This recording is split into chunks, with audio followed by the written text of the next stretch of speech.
Why was the Act of Attainder used in the War of the Roses?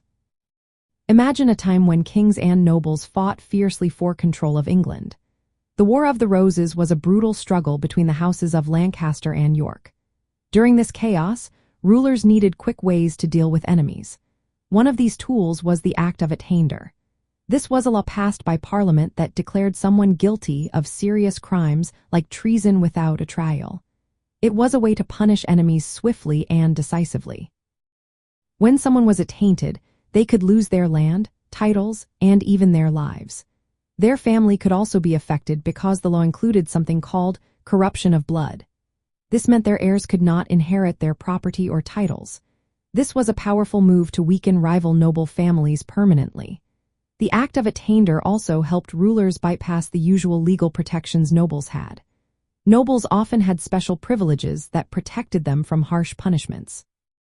But the Act of Attainder was a parliamentary act, not a court trial, so it could be used to punish enemies more harshly and quickly. During the War of the Roses, this law was used to eliminate political opponents and secure power. When a faction won a battle or gained influence, they would often pass an Act of Attainder against their enemies. This made sure those enemies could not come back to challenge them later. It also allowed the victorious side to take control of their lands and wealth. This was especially important because land and money were the main sources of power at the time. After the war, especially under King Henry VII, the use of these laws became more strict. Many attainders were not reversed, even if the person later showed loyalty to the new king. This helped the new rulers keep control and prevent future rebellions. So, in the midst of a fierce civil war, the Act of Attainder was a key weapon.